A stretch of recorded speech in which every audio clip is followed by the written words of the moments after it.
Bonjour à tous et bienvenue pour une nouvelle vidéo Marprod, donc nouveau test matériel et cette fois on va parler des pinces. Les pinces dans le modélisme c'est quelque chose qui est très important, c'est un des outils les plus indispensables que vous puissiez avoir sur votre établi. Moi si je devais garder trois outils, il y aurait ma pointe sèche, mon cutter et une de ces pinces là, et on va voir ensemble laquelle je prendrai. Pour ça j'en ai commandé deux d'avance et il y en a même une, on va dire un peu de luxe. Non, je n'ai pas commandé la God Hand à 90 balles la pince, parce que je trouve que, pour le coup, même si c'est peut-être la pince la meilleure du monde, ça fait quand même un peu cher la pince. Mais j'ai commandé une Valkan qui arrive dans cette jolie pochette, et je la mets ici, on l'a fait en dernier. Donc, quand vous commencez le modélisme, vous allez vous dire, bon, il me faut des outils, et la plupart du temps, vous allez vous précipiter dans le premier magasin de bricolage qui va passer. Si vous tombez pas comme les gogos chez le Games Workshop et que vous achetez une pince, la plupart du temps de mauvaise qualité et beaucoup trop cher, le meilleur moyen, c'est d'aller dans les magasins de bricolage. Par contre, dans les magasins de bricolage, la plupart du temps, vous avez du gros matériel, et qui n'est pas du matériel qui est fait pour le modélisme, et qui est souvent un peu trop gros. Donc, on a vu des gens commencer avec ce genre de pince. Là, je vous garantis que, déjà, il n'y a pas du tout de retour dans la pince. Ça, c'est une pince qui me sert pour le bricolage, pour le gros travail. Et puis en plus, quand vous voulez dégrapper précisément quelque chose avec ça, ça va quand même être un petit peu limité. Donc, il faut éventuellement essayer d'avoir des bons magasins de bricolage qui peuvent proposer des choses un peu plus petites. Donc là par exemple j'ai ce type de pince là, qui peut commencer à être pas trop mal, donc celle-là elle n'est pas adaptée pour, mais bon ça peut permettre de faire des grosses découpes, mais vous commencez à avoir ce genre de pince qui là commence à être assez fine et plutôt intéressante pour faire quelques découpes un petit peu précises. J'ai pris une grappe pour qu'on puisse faire des tests. Donc là par exemple, si je veux couper ça avec ça, ça va fonctionner. Le problème, c'est que c'est quand même des pinces dont la grosseur des mâchoires, et puis surtout leur aiguisage, c'est-à-dire la pente qui est faite, vous voyez comment elle est, on va regarder ça comme ça, elle est aiguisée assez grossièrement, avec une pente qui est vraiment abrupte, alors qu'il faudrait plutôt que les pinces, les lames au bout, soient le plus fin possible, donc que la pente se réduise. Parce que ici, quand on fait une coupe avec ce genre de pince, forcément on va écraser le matériel, et on va arriver à une coupe qui est, vous voyez, on a écrasé de chaque côté, et du coup on n'a pas une coupe qui est franche et nette. Donc je garde ça dans un coin. Donc ça c'est bien, on va dire, pour commencer et faire des gros travaux de modélisme, mais pour faire de la figurine de précision, c'est un petit peu limite. Ça, j'en parle pas, je les ai juste sortis pour la photo. C'est des pinces que j'ai récupérées, c'est des pinces de bijouterie. Ça me sert beaucoup pour tout ce qui est travail de mise en place des structures quand je fais de la sculpture. On peut aller tordre des éléments assez facilement, j'ai la pince plate pour bosser et tout ça. Par contre, elles n'ont pas de retour et c'est juste des reliques, quoi. Mais elles sont pas faites pour couper. Ça, c'est la pince que j'utilise la plupart du temps. Honnêtement, celle-là, vous la trouverez un peu partout, que ça soit sur les gros sites de vente en ligne ou les sites de vente chinois et tout, ça vient du même endroit. Si vous arrivez directement à les choper sur les sites des fabricants chinois, elles sont vraiment pas chères, vous pouvez vous en tirer pour 1 ou 2 euros la pince. Donc du coup, je trouve que pour ce qu'elle fait, c'est pas les pinces les plus ultimes. Juste pour vous montrer, alors c'est pas qu'elles sont pas solides, c'est que là j'ai fait une connerie, mais ça peut péter. Comme toutes les pinces ça peut péter. Moi j'ai fait le con, c'était en plein milieu d'un taf où j'avais des trucs qui séchaient assez rapidement, et je voulais me faire un outil rapide avec cette brosse métallique là, et j'ai essayé de couper directement toute la touffe de métal là. Ouais, je sais, j'ai pourtant un petit peu d'expérience dans le milieu, mais là j'ai voulu être un peu trop rapide et surtout beaucoup trop confiant. J'ai fait ça, le truc a sauté, heureusement j'ai des lunettes, c'est pas passé très loin des yeux je pense, je n'ai jamais retrouvé le morceau, je ne sais pas où il est sur mon établi, ça se trouve il est planté au plafond, je ne sais pas, mais du coup le truc est parti comme une balle et on voit que le fer est très très cuit, donc du coup que ça reste, donc pour que ça soit solide, le fer est vraiment très cuit on va dire. Le désavantage, c'est que il est plus très très, enfin il devient cassant quoi. Donc à réserver, tout ce qui est pince de précision de toute façon, c'est à réserver pour couper dans les matériaux qui sont vraiment très souples. Donc voilà, je l'avais gardé pour la vidéo. Je sais pas si je vais réussir à en faire quelque chose en reperçant quelque chose puis en refaisant quelque chose, parce que le ressort fonctionne encore bien. Alors pareil, ouais, il y a différents types de ressorts. Ici, vous voyez, on a les deux petites lamelles qui viennent s'enchâsser l'une dans l'autre pour faire ressort. Ça fonctionne pas trop mal. Merci l'armée. Après ici, on a juste la petite barre qui vient s'appuyer mécaniquement contre l'autre et du coup, pareil, ça fait le taf. Et sur celle-là, on a encore un autre système. On a le système de double ressort qui passe comme ça. Alors, ça c'est pareil, c'est à regarder aussi, parce que si jamais votre pince est mécaniquement compliquée dans le système de ressort, ça veut dire qu'elle va tomber par définition plus facilement en panne. Et qu'en plus, si elle est compliquée, elle sera difficilement réparable. Là ici, c'est un simple morceau de fer qui est enchâssé dans le truc. Ça fait le taf, bon voilà, ça fonctionne. Si jamais le morceau de fer se détord un petit peu, il y aura moyen de le changer assez facilement. Ici, si le ressort pète, à part refaire ce système-là sur cette pince-là, voilà, il n'y aura pas d'autre solution, quoi. Ou alors j'aurai plus de ressort. Et pareil ici, les lamelles, au final, il y en a toujours une qui finit par sortir. Ça fonctionne bien pendant un moment. Celle-là, je l'utilise pas souvent, donc du coup, elle est encore plutôt pas mal. Mais celle-là, je l'utilise beaucoup plus. D'ailleurs, on voit que les couleurs de celle-là, elle sort presque jamais. Celle-là, elle sort tout le temps. Les couleurs des plastiques ont évolué. Et celle-là, j'ai perdu une des lamelles. Et donc du coup, celle-là c'est barré. Donc le système de ressort fonctionne pour vraiment des petites pièces, mais il fonctionne pas entièrement. Il aurait dû la rouvrir comme ça. Et là, il fonctionne moins bien. Donc ça, c'est pareil, c'est quelque chose qui est à voir. J'ai pas de matériel, je peux pas vous comparer avec une pince Games Workshop. Je n'achète jamais de matériel dans les Games Workshop, de matériel de modélisme, parce que Games Workshop n'est pas un vendeur de matériel de modélisme, donc la plupart du temps, les outils chez Games Workshop sont très mauvais, donc je peux pas comparer avec une pince de Games. Ça en tout cas, ça se trouve à 2 €, je trouve que ça fait bien le taf. On va faire le petit test de coupe à côté de l'autre pour voir comment ça fait. Donc vous voyez que là, même si je vous ai dit que c'était dans des matériaux assez mous et peu épais, on peut quand même aller sur ce genre d'épaisseur-là, hein, il n'y aura pas de souci. Voilà. Ça coupe mieux, on force beaucoup moins qu'avec l'autre, ça je peux vous le dire.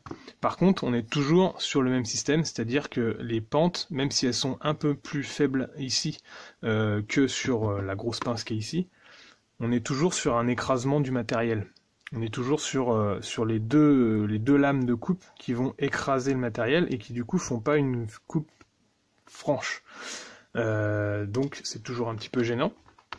Et surtout, elles font le taf pour 2 €. Par contre, faut pas trop leur demander d'être précis, hein, c'est du matériel chinois.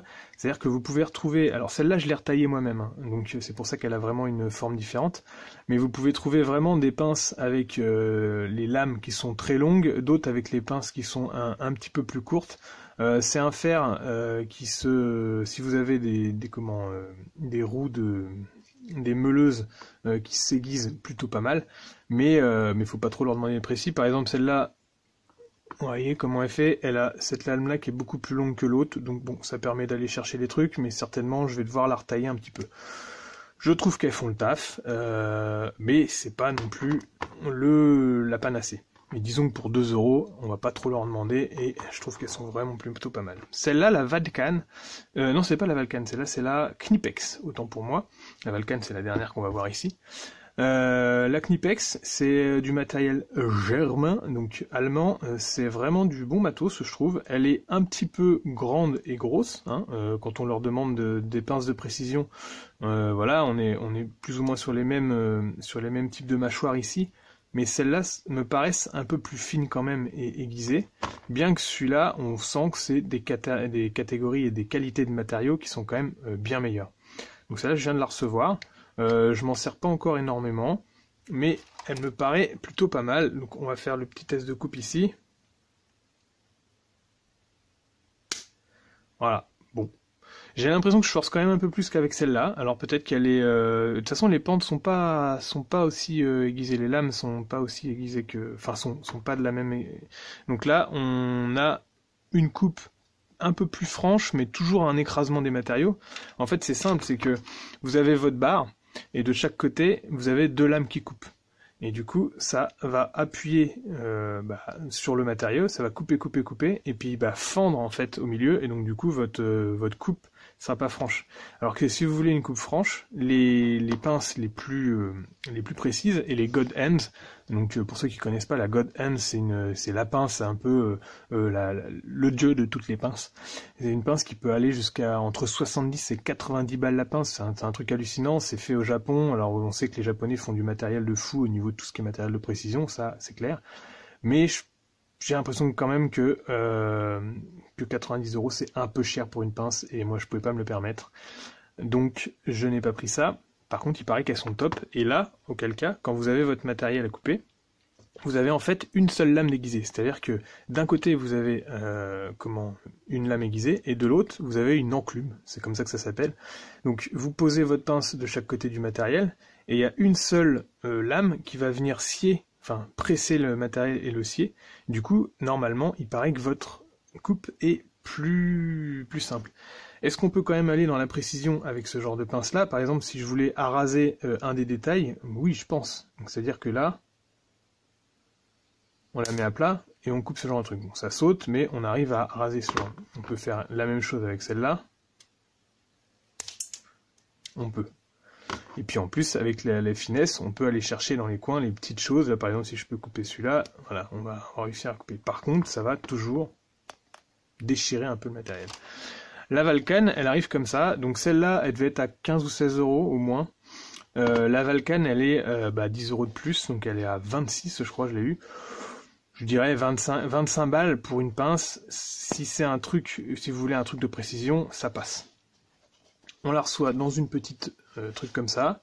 Franchement, on paye quand même un petit peu le packaging, mais bon, c'est agréable. Et puis on doit pouvoir mettre plusieurs pinces dedans, donc pourquoi pas. Elle est enchâssée dans son petit truc en cuir. Ça pète. Et elle arrive comme ça. Donc là, on est vraiment sur de la pince de précision. On voit que la tête est quand même vraiment plus petite. Vous voyez les différences de mâchoire au niveau des longueurs de lame. Elle arrive avec un petit ressort, donc 4e système au niveau de ce truc. Donc là, c'est pareil. Pour un ressort comme ça, si le ressort saute, alors bon courage pour le retrouver déjà, mais il y a moyen que ça soit plus fragile qu'un système comme ça quand même. Voilà. Et il y a une vis de réglage ici et une vis d'assemblage là. Donc ça, on n'y touche pas. Et la vis de réglage, si c'est mal réglé, on peut la dévisser. Donc là, il y a une toute petite clé. Est-ce que j'ai la clé avec ça? Non, en fait, j'ai pas de clé. Donc il faut trouver une petite clé là. Et dévisser la vis, en fait, elle est faite de façon à ce que quand on referme, voilà, la mâchoire et l'enclume arrivent pile en contact. Si jamais ça enchâsse trop, ça va abîmer à la fois le coupant de la lame et à la fois l'enclume. Donc c'est ça qu'il faut régler. Là, ici, elle est réglée de base comme ça. On a la lame à droite, enfin à gauche, j'utilise la main droite, et l'enclume à droite. Et du coup, on a un méplat ici, et puis une partie tranchante là. Et normalement, ce type de pince-là permet une découpe beaucoup plus fine. Et en plus, on voit, vous voyez, au niveau des couteaux, on est sur une finesse qui est vraiment extrême. Donc là, par contre, si vous essayez de couper du métal avec ça, soit vous pétez votre pince, soit vous abîmez la mâchoire irrémédiablement. Donc c'est uniquement pour les matériaux les plus fins, et du coup pour le modélisme, ça sert beaucoup au niveau des Japon, j'imagine pour tout ce qui est kit gun PLA et tout ça, qui sont extrêmement fins et qui ont besoin qui s'assemblent avec des plastiques de différentes couleurs sans forcément les peindre, et du coup qui ont besoin d'être hyper fins au niveau de la découpe. Donc je pense qu'avec ça, on peut faire des coupes, des grosses coupes comme ça. Donc je vais essayer. Si je la pète devant vous, tant pis, ça sera pour le test. Et j'aurais perdu 25 €. Mais on va essayer de faire une grosse coupe. Ouais, c'est assez ouf là. Là, j'ai vraiment pas appuyé. On est sur un truc, ça mord comme dans du beurre. Et je sais pas si vous avez vu à l'écran, mais on est sur une coupe qui a rien à voir. Ah, je vais vous le montrer dans la main. Hop.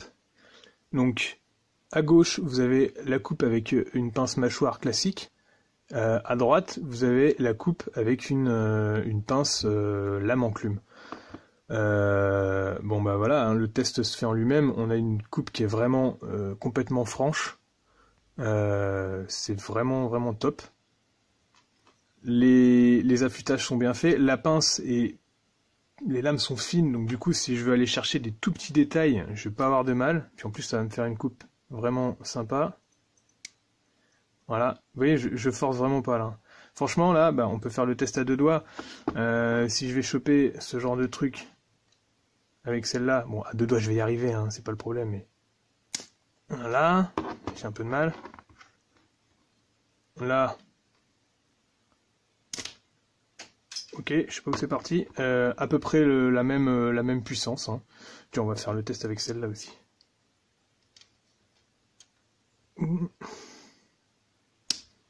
Bon alors là, bon, c'est les mâchoires qui sont grosses, donc du coup j'ai l'impression de moins forcer. Mais bon, ça fait toujours des déchirements. Hein. On est vraiment sur. Là on a déchiré, là on a haché la coupe. On n'est pas sur des belles coupes. Alors que là, test à 2 doigts. Wow. Ouais, c'est vraiment aiguisé quoi. Donc là on est sur un gros matériau, mais on voit au niveau du... Bon, ça a blanchi parce que c'est le plastique qui fait ça, mais on est sur une coupe qui est presque droite quoi. J'étais à 2 doigts donc j'étais pas précis. Celle-là, la pince elle est partie comme ça, ici ça a déchiré dans tous les sens, et là bah on est presque droit quoi. Et si je fais une coupe vraiment précise, à ras comme ça... Voilà, en plus c'est tellement doux dans la coupe qu'on peut même garder les morceaux quoi, ça. Je peux être encore plus fin là? Ah non. C'est top. Donc voilà, c'était vraiment pour faire le test avec vous de ce genre de pince. Donc en gros pour les pinces coupantes de modélisme, il y a vraiment 2 types. Vous avez les pinces classiques à 2 lames et les pinces lame et enclume. Si vous devez avoir 2 types de pinces, bah franchement, prenez une pince comme ça, mais vraiment cantonnez-vous à tout ce qui est découpe de grappes et de matériaux plastiques et mous. Là, auquel cas, vous allez avoir vraiment quelque chose de qualitatif au niveau de les pinces. Ça va être agréable de travailler avec quelque chose comme ça. Si vous faites pas énormément de modélisme, je pense que vous pouvez vous contenter d'une pince à 2 € comme ça, là, quitte à en acheter 1 ou 2 par an si jamais vous l'avez vraiment abîmé. Mais si vous coupez du plastique, franchement, c'est une pince qui ne s'usera pas non plus. Donc du coup, tout ce que je voulais dire, c'était que si vous devez avoir une pince, on va dire, de luxe, alors dépassez pas 90 balles dedans, mais vous faites une petite recherche et vous allez trouver 2-3 offres avec des pinces mâchoire enclume qui sont correctes. Là je dirais que 25 balles pour une pince, ça reste vraiment correct, surtout pour cette qualité-là. Donc voilà, j'en suis très content, hein, celle-là, même si je ne l'ai pas encore testée trop, puisque je la teste pour cette vidéo, je pense que je vais en être content, parce qu'elle a l'air vraiment d'être top. Mais par contre, si vous voulez juste faire du modélisme, on va dire de loisir, n'achetez pas une pince, déjà dans un mauvais magasin de modélisme, mais n'achetez pas une pince à 90 €, ça c'est clair. Restez sur une pince comme ça à 2 balles, je pense que c'est largement cool. Donc j'espère que ce petit test vous aura plu. Promis, si je chope un jour une Gone Hands, eh ben on fera le comparatif entre celle-là et la Gone Hands pour savoir si c'est vraiment le top. En tout cas pour l'instant, la Valkand, ça me convient.